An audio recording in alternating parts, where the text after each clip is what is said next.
All right, so we come to the last session, the day, which is titled High Level Design Abstractions, and it's going back a little bit to programming models for building hardware. Um, and we have some very interesting talks in this space also, so I'm excited for them. I think we'll start up with Liansong, if, okay. Oh, Hang Zhen instead is giving a talk. Sweet. On how we can build high-level design abstractions that are more useful for LLMs and not people, because we're going to get redundant soon. Okay, hello everyone. I'm Hongzhen, and since today Ninsong have another conflict with the another workshop, so today I will present this work on from pragmas to partners symbiotic evolution of agentic high-level synthesis. So nowadays we have seen lots of coding agents like Codex and Code. So why do we still need high-level synthesis? So if the agents can directly generate the RTLs, then why not just skip this layer? So our position here is that we still need these kind of mixed abstractions, including both HS and RTL. And HS here is a very important abstraction layers even in the age of agent. And HS will also co-evolve with the AI agents. So why does the HS matters for the agents? So firstly, HS enables faster iteration loops. So agents mainly relies on iterations and the feedbacks. And HS simulation is actually far more faster than RTL designs. And secondly, HS actually provides an executable golden reference.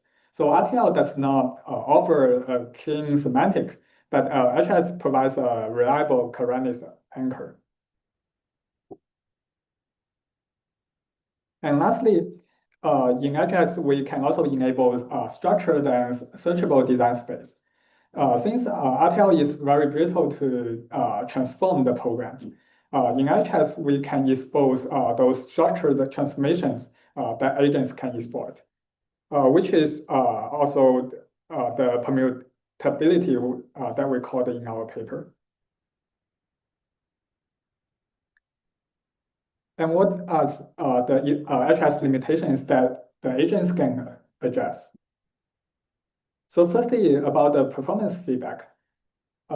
Since nowadays the HS reports are very hard to interpret, so we can leverage the power of agent to build models and extract the actionable insight from the reports.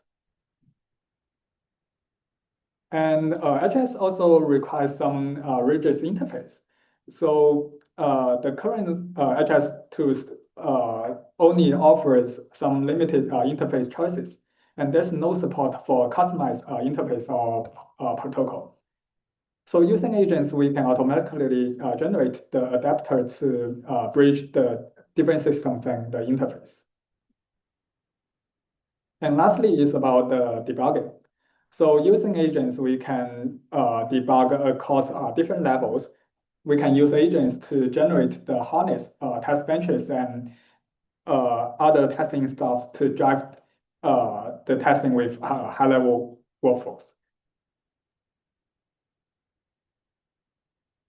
And we also classify the levels of automations. So we classify them into six different levels. So L0 is the manual design space exploration, and L1 is the copilot.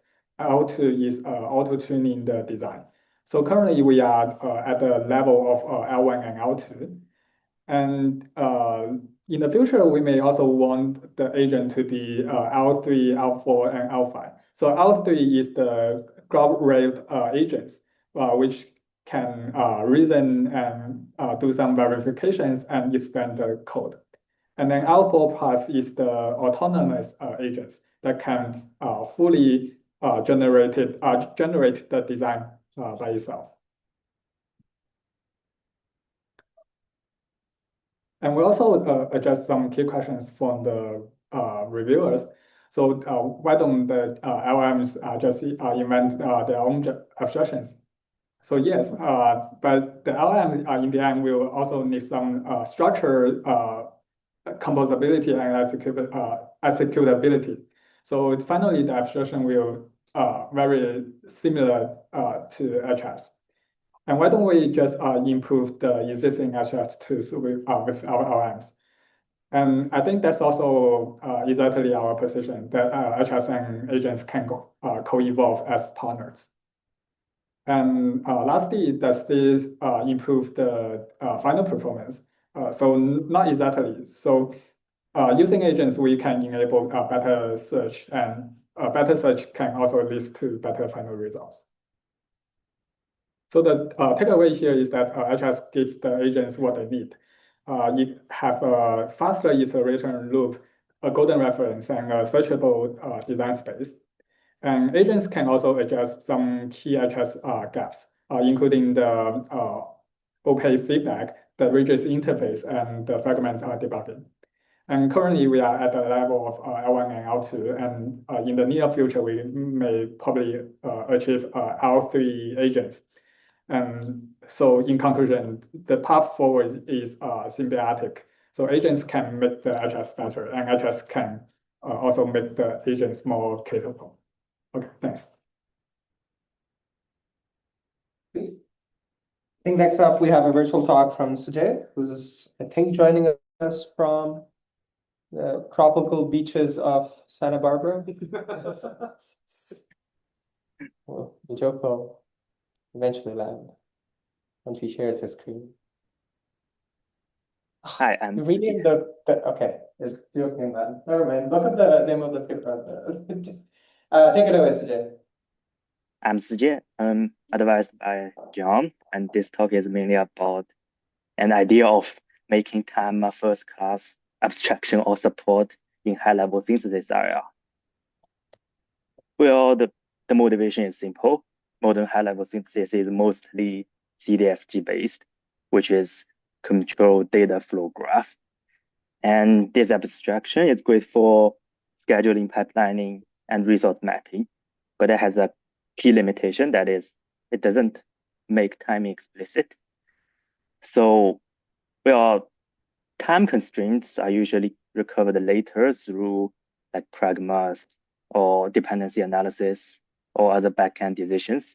So as a result, when designers need precise, cycle-accurate interfaces, they often have to fall back to RTL level. Well, there are a lot of attempts in both directions recently, like latency insensitive interfaces, and also some timing aware or cycle accurate systems like filament. But they either work on the RTL level or they don't unify the two kinds of interfaces. So the question we ask is, can we just keep the traditional CDFG but make time explicit with some minimal effort? Well, once you do that, something becomes very interesting. Like in traditional cases, you use data dependency to reason about time constraints. While in this like time-oriented IR, you do the opposite way. You use time to reason about, for example, definition use pairs.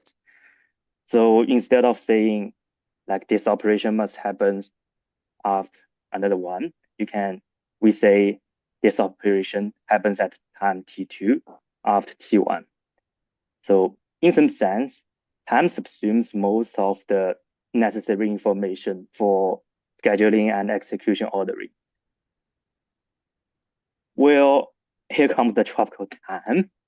So if you are familiar with distributed systems, you can think of it as a symbolic version of Lamport logic clocks.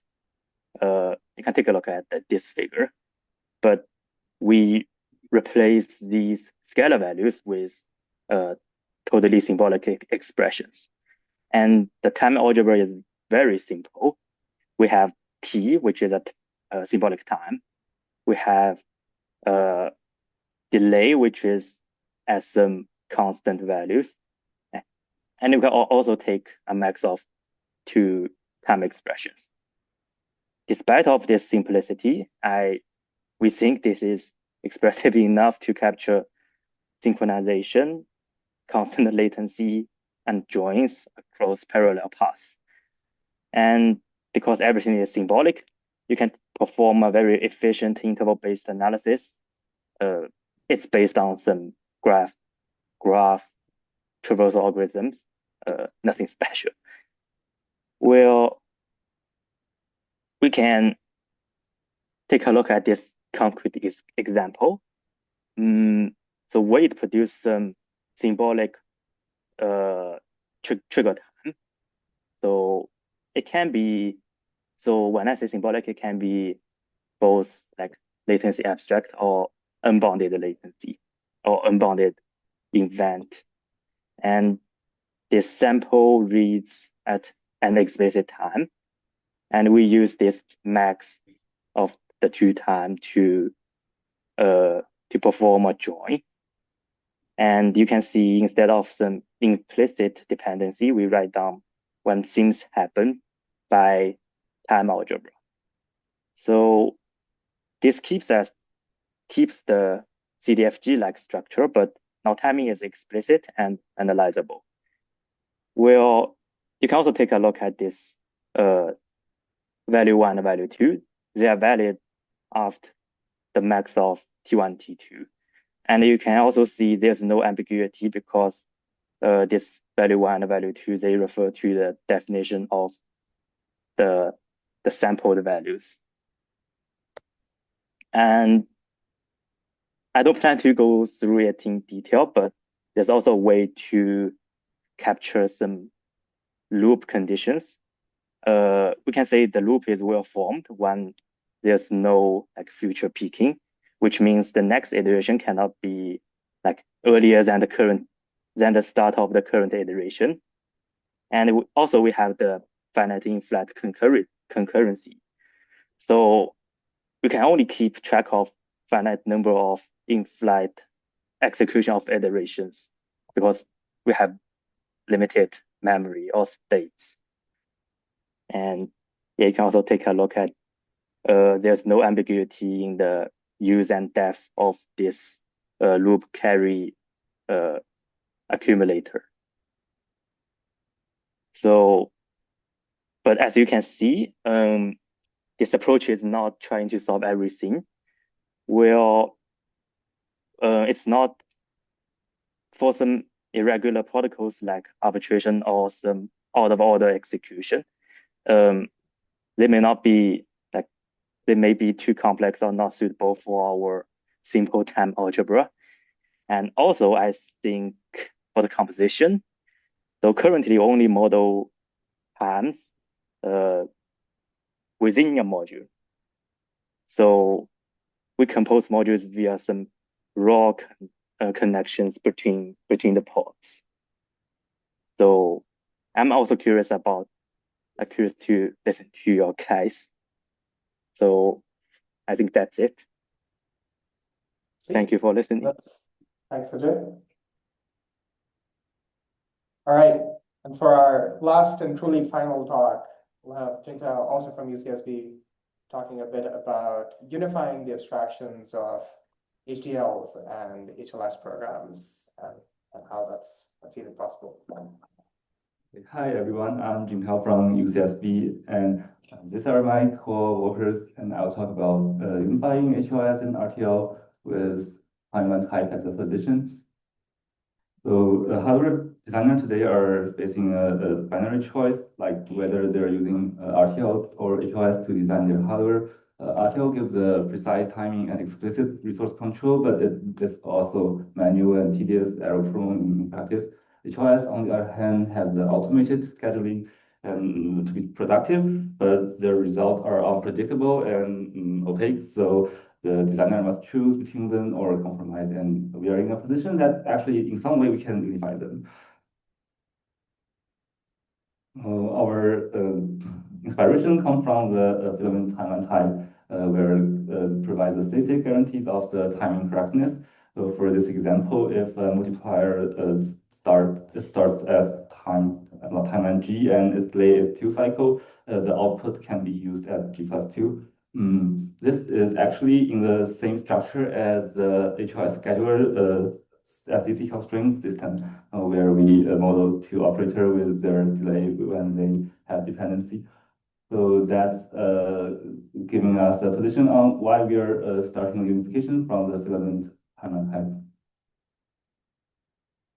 So we have some very basic language construct for HOS to be added into the filament language. The first is about these are the three aspects of the HOS that we use the pool abstraction for the allocation. We use the index access to the pool for the binding, and we use the timeline signature already there in filament for the scheduling.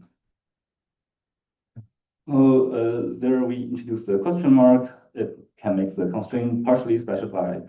We can partially specify both the pool size for allocation, the binding index for the binding, and also the timeline event for this partial scheduling. So our proposal is at like a middle point of the spectrum of RTO and HOS that are either fully specified or fully unspecified. So we live with like middle place that user can partially specify their constraints. We have an example here. It's a 4-element, very simple dot product. When your user can write it starting in a HOS style program. And then we lower it to our like new IR in the full question mark style. It's saying by default all the allocation, binding and scheduling decision are left to the solver. But indeed, user can refine this program design by adding extra constraints. So for here, we can assume we have 2 multiplier and 2 adder. And then we can have hard-coded timing constraints into both the binding and scheduling by just encoding the specific concrete index and the concrete time event. We can also use like a named customer or the named binding variable and scheduling variable for the relation between different mode operator. This way we can get the M1 and M2 will have the same binding, and M2 will happen like 3 cycle exactly after M1 happens. And also we can even have a bit more richer expressibility. For A2, we can claim by the scheduling variable it's happening after A1, but not more than 2 cycles. So all these constraints added by user will be passed to the compiler and transform into a constraint system, and the solver will solve this, filling in the final concrete scheduling into the original program. So this is what we get like a real filament program, although not exactly, but as a concrete scheduling result. What this really enables is we have a smooth design space, not from a too extreme paradigm, and this makes the scheduling and binding details not by pragmas, but as a first-class member. Also, by the nature of the filament timeline type, we have some compositional timing guarantees from it. Like we can trust more about our HOS result because it has some timeline type interface information there. So yes, we unified the HOS and RTL this way. Of course, there's a lot of open questions and to be explored. The first thing is the language level. It's inherently the different abstraction level between the HOS and RTL. For the RTL, people are thinking in the physical component way, and in HOS, it operates on the abstract value and dependency. So there is some inconsistency there, and we need to figure out what is the exact abstraction level that makes it works for the both end user. Also, there's a solver issue. Traditional SDC solver use some heuristic to separate the unit, the binding and scheduling process. So it is different from our current constraint model. So we may need new algorithm, and there may be trade-off between the reliability and scaling performance. And also there's usability question, like how much control do user actually want? Yeah, because for instance, if you expose too much interface, there could be actually a like burden to the user. So we really want to figure out this like what is the sweet point. Oh yeah, that's all my content. Thanks for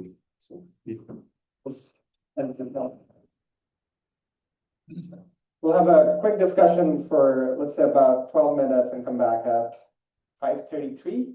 I'm particularly excited to hear people's thoughts about LLMs replacing us. Yeah. Sweet.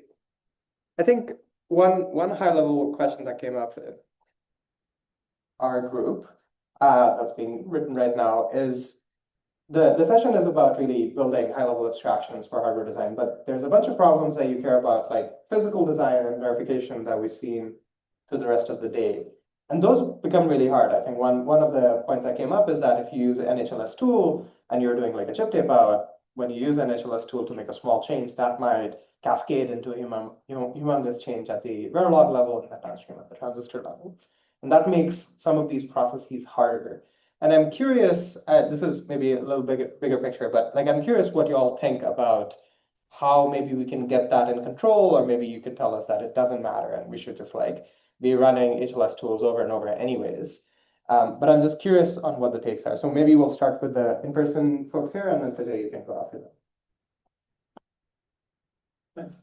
So I think this is a very good question. So I think in the end, so we will also need to improve those tools itself. So after we build up the high-level abstractions, then we also need to also evolve these compilers of the tools for these kind of high-level abstractions, so that the humans can not only get the performance gain for those high-level tools, but can also get more controls from that. So in order to achieve that, we may also leverage the help from the LLM agents.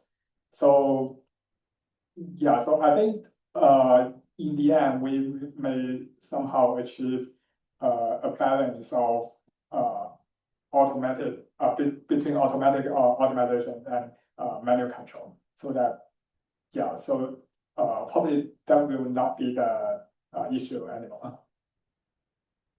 All right. You want to go take that?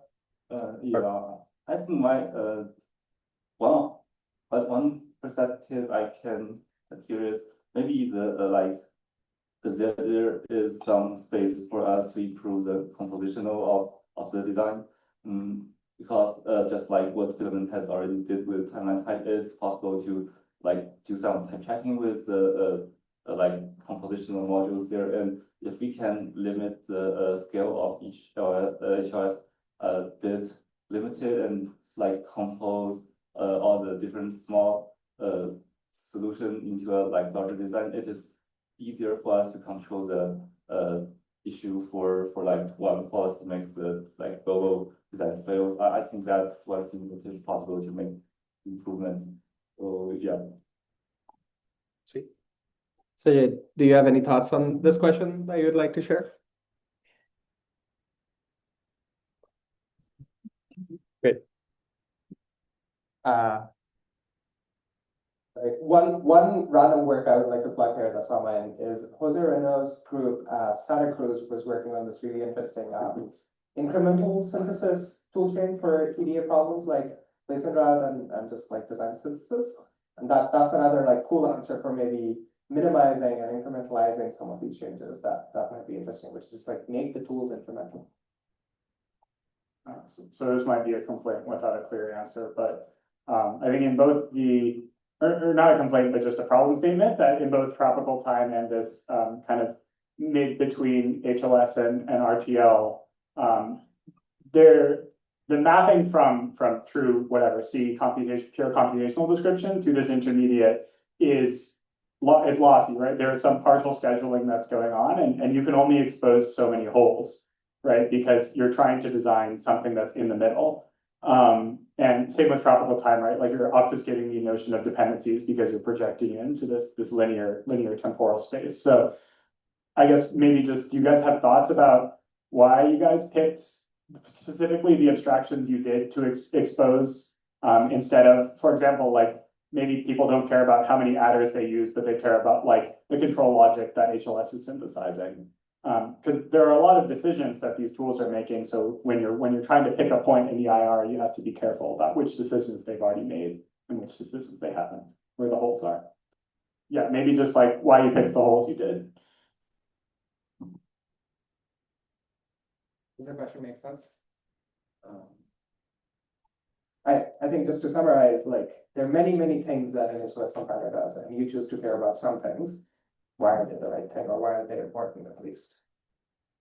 I think it's definitely possible that we can think about other abstraction like you said for the control logic.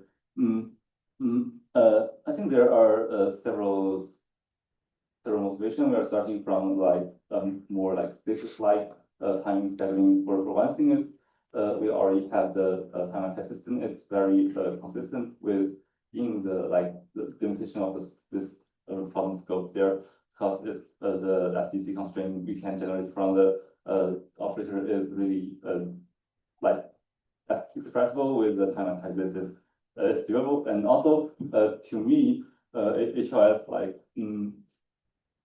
the control logic is in some way more manual, and I believe it's in some ways harder to like really encode this into the whole directly, but we may be able to like do the control in some other ways. So it's not necessarily in the exact same like whole style implementation, but I still think it's possible that we can use some other abstraction to have different control over different things. I'm very happy to like hear any thoughts on the possibility there. Sweet. Sajay, I saw yourself muting. You're unmuting yourself. Do you want to say something also about this? Yes, so maybe I can provide another perspective. So take resource sharing as an example. Like you have a multiplier, and it's possible to be like time multiplexed to like 2 different places, like 4 places. So in most cases, the synthesis tool just like try its best to share it among different usages. And actually, if you consider it, if you share it like for more than like 4 or 5 times, you need a very big like demux and mux tree. So I think it's possible to like encode these informations to the high level synthesis, maybe not front-end language, but somewhere or in the algorithm. But in most cases, I believe the control logic would be like maybe it's a small part compared to as a large computation.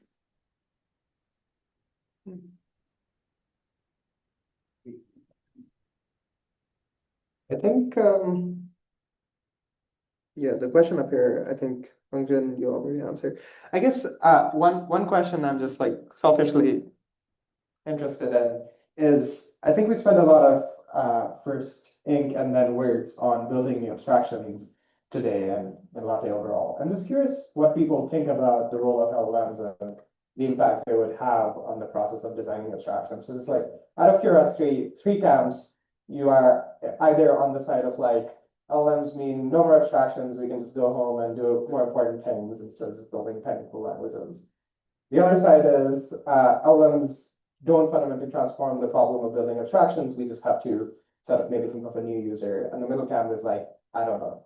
So first off, who thinks that like LLMs sort of make the job of abstraction creation maybe defunct? And I'm curious if anyone is willing to raise their hand for that. Maybe? No one. Incredible. Okay, one person. Great. Thank you for your help. What about people who think that it really doesn't fundamentally change why abstractions exist and what's useful about them? Okay, good chunk. And what about people who are just like, I don't know, I'm kind of going to keep doing this till it stops being important or something. Okay, interesting. I'm surprised that no one was, not many people were just like completely nihilistic on abstraction design, which was supported by the paper that Arjun and collaborators wrote.